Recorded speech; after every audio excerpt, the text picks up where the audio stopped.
to tell you all something. What is it? Yesterday, I went to the beach, just needed some air, you know. It felt like everything was caving in. But then, out of nowhere, a stranger approached me. A stranger? What did he want? He wasn't just any stranger. He knew about us, about this place. He spoke calmly, almost like he'd rehearsed every word. Told me that he knew exactly where we were hiding. Said I must receive the mark if I wanted to stay alive. Did he say who he worked for?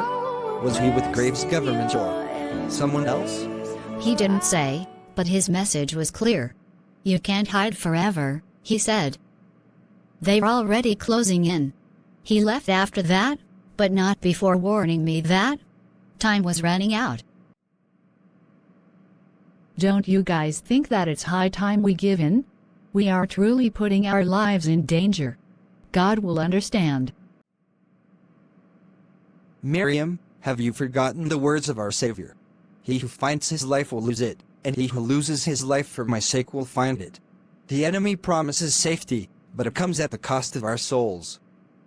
We cannot bow to their will. But, John, how can we stand when it seems that every path leads to destruction? Even the Apostle Paul feared, we are hard-pressed on every side, yet not crushed. We are perplexed, but not in despair. 2 Corinthians 4:8. Miriam, Paul also said, we are persecuted, but not forsaken, struck down, but not destroyed. In 2 Corinthians 4:9. Our suffering is temporary, but our faithfulness is eternal. We must hold fast to the promises of God, for the Lord is our refuge and strength, a very present help in trouble. Miriam, I know you are afraid, we all are. But remember what is written. Be strong and courageous. Do not be afraid or terrified because of them, for the Lord your God goes with you. He will never leave you nor forsake you. We must cling to his word now more than ever. I want to believe. I do. But how much more must we endure before he delivers us? Job says, though he slay me, yet will I trust in him. We may be tested to the utmost, but our God is faithful. We stand together, or we fall together. Let us trust in his deliverance. Moreover, if they know we're here, we need to act fast. We can't let them corner us. We've always known this was coming. We prepared for it. Changing locations won't be easy, but it's our only chance. If they corner us here, we'll lose everything. Freedom, faith, and our chance to tell the truth. It's not just about survival. We need to be ready for what comes next. They're tightening their grip. Every step we take is to count. In times like this, you need a Savior. In times like this. Brethren, the time has come to choose. The enemy has made his move, and we cannot continue in hiding forever. The question is, will we bow to the beast, or will we remain steadfast in our faith? David, I know what the Bible says. I know that we are called to be faithful unto death. But can we not bend just a little to survive? God knows our hearts. Surely, he will understand if we comply, if only for a time, until we can find a way to resist more openly. And what does the word of God say, Miriam?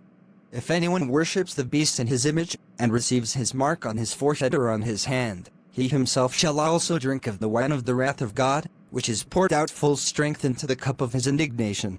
We cannot compromise. God has called us to endure, to overcome, not to surrender to the enemy. Miriam, I know the fear you feel. I feel it too. But what did the Lord say to his disciples when they faced persecution? In Mark 13:11, he says, But when they arrest you and deliver you up, do not worry beforehand, or premeditate what you will speak. But whatever is given you in that hour, speak that. For it is not you who speak, but the Holy Spirit. God will give us the strength we need, if we stand firm in faith. But what if we're wrong? What if we're pushing too hard? What if, in the end, we've misinterpreted everything? We have not misinterpreted. The word is clear, Miriam. The time of testing has come. The enemy may try to deceive us with promises of peace and safety, but our Savior has warned us in Mark 13:22 that, "Do not be deceived. For false Christs and false prophets will rise and show signs and wonders to deceive, if possible, even the elect." Yes, this is the deception of the enemy, but we know the truth.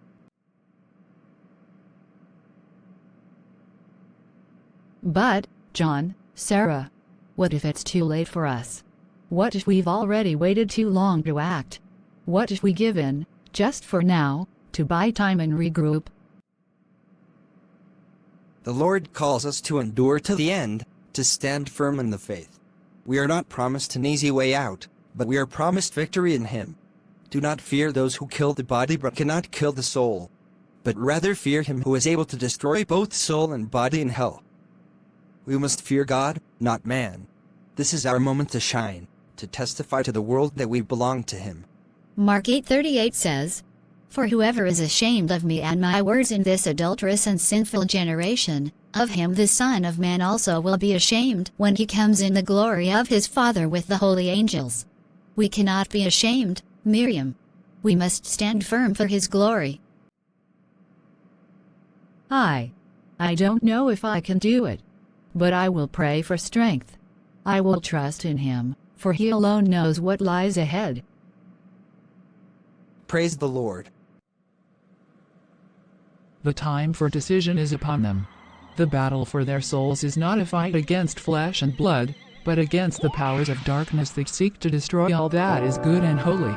The mark of unity may promise peace, but only through Christ can they find true freedom.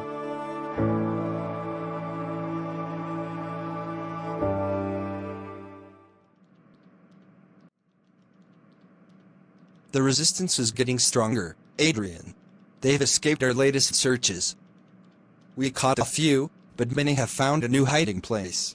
And what of the captured? Did they see the error of their ways?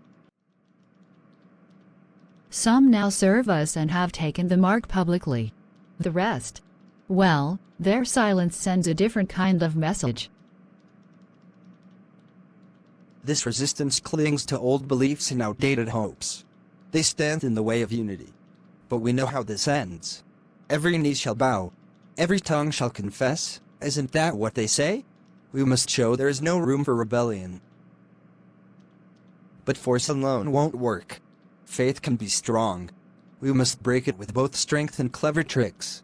What should we do then, Adrian? More surveillance? More public displays of those who join us? Perhaps more messages against their leaders? That is already happening. But we need more. The resistance holds tightly to their beliefs. They see themselves as heroes standing against us. We need to give them another choice. One that will make their courage crumble. You want to trick them? Offer them something that looks like hope? Exactly. Make them believe surrender will save them and those they care about. We will plant doubt among them, make them question the very things they believe. Some will never change, Adrian. They hold on to their prophecies and say even the beast can't break them. How can we defeat such strong beliefs?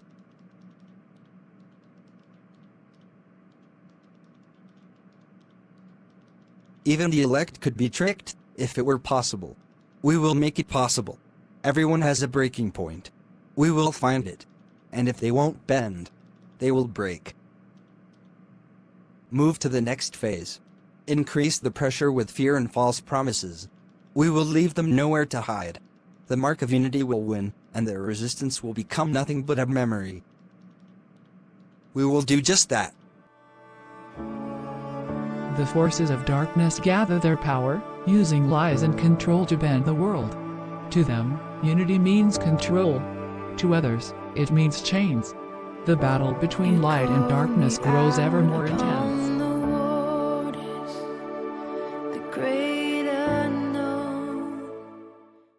In times like this, Surrendering is not the answer.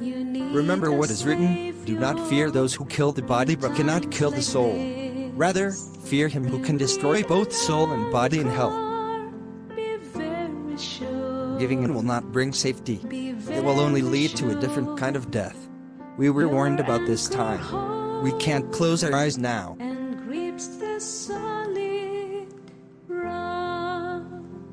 I know many of you are afraid. I am too. But faith has always been tested in fire. Remember Daniel and his friends. They stood when everyone else bowed. They were thrown into the furnace, but God was with them. We may be surrounded, but we are not alone. I don't know how much longer we can hide. The stranger said, you can't hide forever. He was right. They were closing in on us.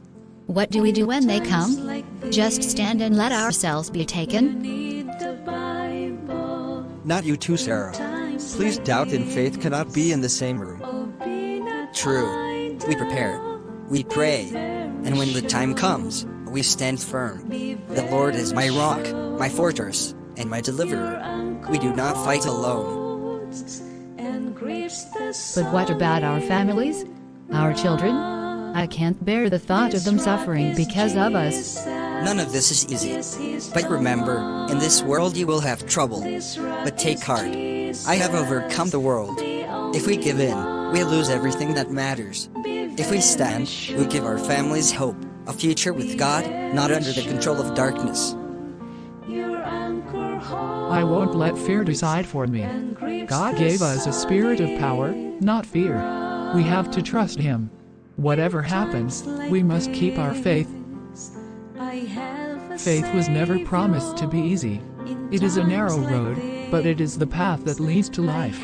In the days ahead, the darkness will grow stronger, but so too will the light within those who stand firm.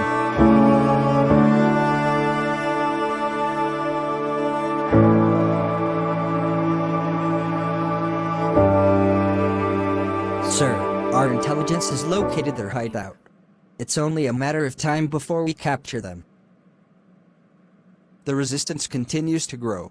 Every day more people question our unity, our vision for the future. This is unacceptable. We offered them peace, security, a new way forward. They rejected it. Now, they must understand the cost of defiance. By the way, where's Victor? He is in the lab with others, discussing the way forward. Call him for me. All right, sir, we'll do that. Yes, come in. Oh, Victor. You didn't give me feedback. You met with one of them, didn't you? Sarah. What was your impression? She is strong-willed, intelligent. But she is afraid, like all the others. I believe fear can be our greatest weapon. If we apply pressure, show them what happens to those who resist, she and the rest will fall in line.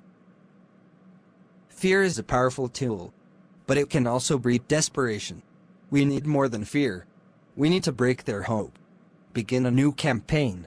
Spread the message, those who refuse the mark are the true enemies of peace. Isolate them. Turn their friends, their families, their communities against them. Make them see that resistance is not only futile, it is dangerous. It will be done. And when the time comes, we will offer them one final choice: kneel or be broken.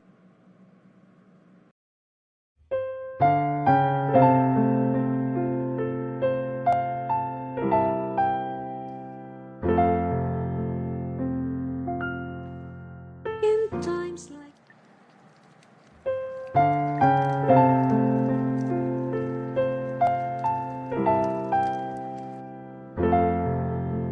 Well, that's Marijam stands slightly apart from the others, her hands trembling. She glances at the others who are unaware of her inner struggle. Oh, wait. She have a hidden communication device in her ears. And the device is on.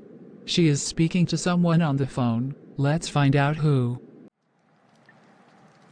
Hi Victor. It's Marijam. They're here, we are at the riverside. Preparing to move alongside the river to the city. Understood. Keep them occupied until we arrive. You've done well.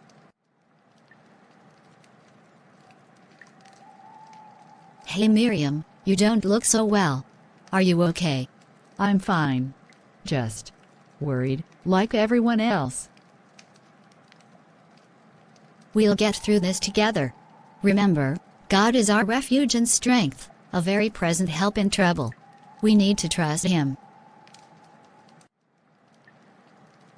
We need to move, people. Let's continue with the journey. We can't stay here. Yes, please. We rested enough. Let's get going. People, move fast, please. Wait, we are surrounded. How do they know about our surrounding? Be strong. We will get through this.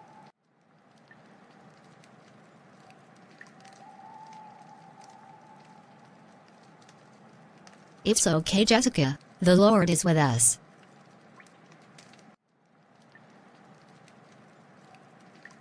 You are surprised? I told you the other day to retreat. Running won't save you.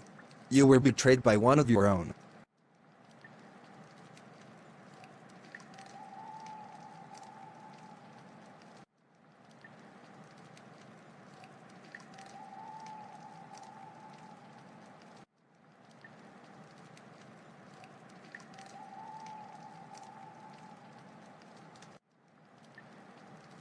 Why, Mirjam? We trusted you. I thought I was protecting us. They promised it would end if I cooperated. Promises can be so persuasive, can't they? Too bad they're only for those who conform. Well, you can take us, but you'll never destroy our faith. The Lord is my light and my salvation. Whom shall I fear? We'll see how strong that faith is when you face the consequences. Get in. We don't want to force anyone. In times like this, you need a savior. In times like this, you need an anchor. Be very sure. Be very sure. They really don't understand, do they?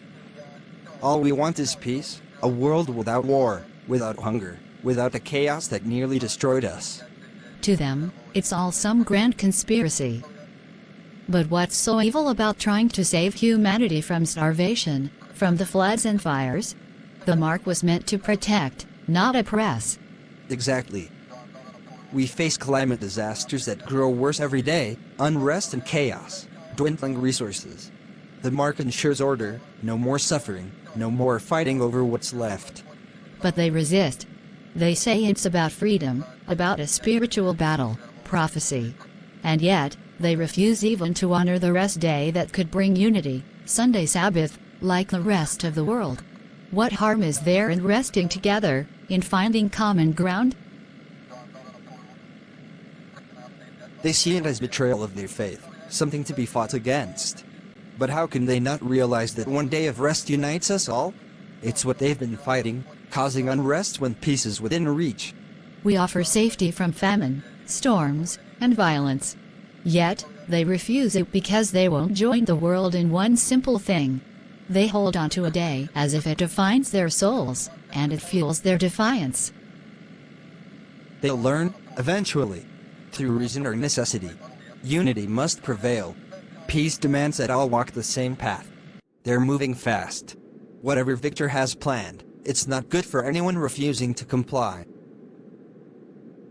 They act like they're saving the world, protecting everyone from hunger, war, even climate disaster. But their version of peace comes at the cost of our souls. It's because we won't keep Sunday as the Sabbath like they demand. Our refusal to bow is what they call resistance. Come out of her, my people, that's what the word says. They've made this about unity, but their unity is false. It strips away God's law. If we follow them, we lose the mark of Christ. But why do they fight it so hard? We offer peace, security, stability. Their stubbornness makes no sense. To them, it makes perfect sense. They think they're following a higher law, a law that challenges ours. We're the ones who must protect humanity, even if they don't understand it. But their resistance won't last. Every day more people comply. And when the few become fewer, we'll have true unity.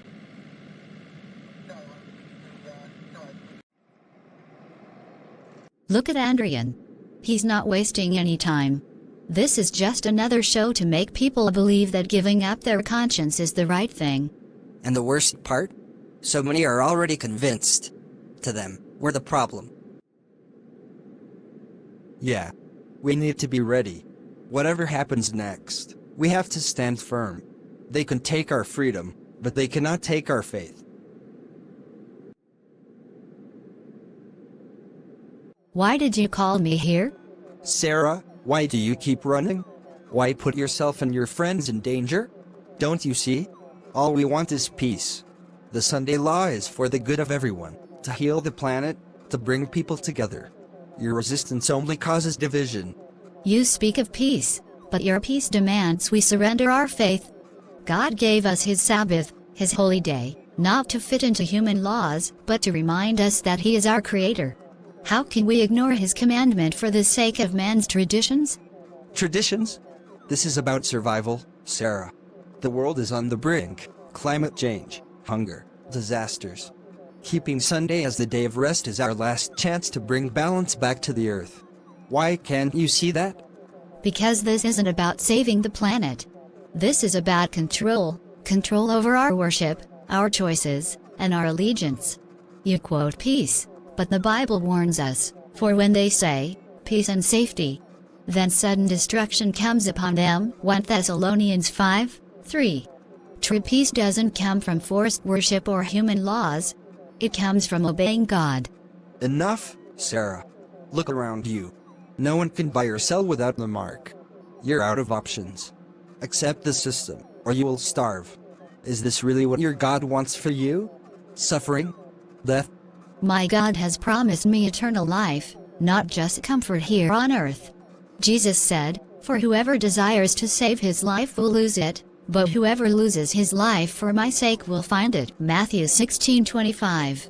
I'd rather lose everything now than trade my soul for temporary ease. Don't you know that you'll be taken to court tomorrow? No worries.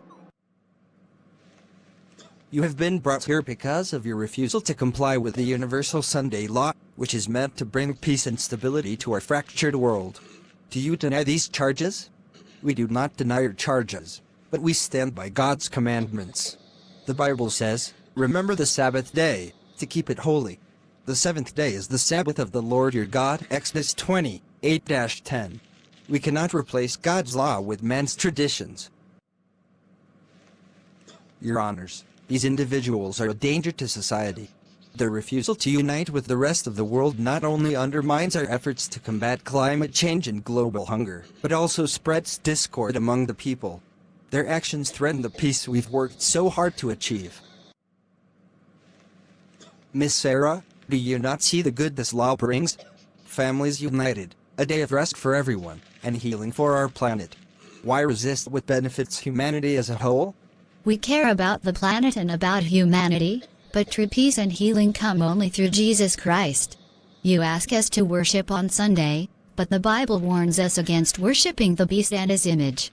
If anyone worships the beast and his image and receives his mark, he shall also drink of the wine of the wrath of God. Revelation 14:9-10. We cannot compromise our faith for temporary peace.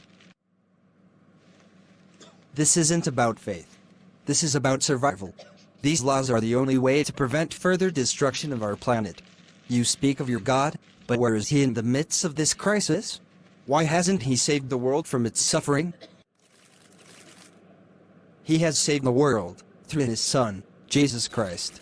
The suffering we see is the result of sin, and no human law can fix what only God can heal. You ask where God is? He is calling everyone to repentance before it's too late. But the Bible says, "Wide is the gate and broad is the way that leads to destruction, and there are many who go in by it." Matthew 7:13. Enough. You will cease your preaching in this court. The law is clear, and you are in violation. If you refuse to comply, the consequences will be severe. We do not fear your consequences. We ought to obey God rather than men. Acts 5:29. Do what you must, But we will not betray our faith. Very well. You leave us no choice. You are hereby sentenced to indefinite detention until you renounce your defiance and accept the law. Choose today whom you will serve. The time of judgment is near. Here is the patience of the saints, those who keep the commandments of God and the faith of Jesus. Revelation 14:12. Don't wait until it's too late. Sarah and her companions were taken to a high-security facility, isolated from the world. They faced hunger, cold, and relentless attempts to break their faith. Yet, they stood firm, choosing to trust in God's promises rather than bow to human decrees. Their unwavering testimony inspired many who watched their trial, planting seeds of truth in hearts that once resisted. Though they suffered, their story did not end in defeat. The Bible reminds us, "Be faithful until death, and I will give you the crown of life." Revelation 2:10. And so, Sarah and her friends became symbols of courage and faith, pointing the world to the hope of Jesus Christ's soon return. Thank you for watching. Comment below what topic you want us to do next.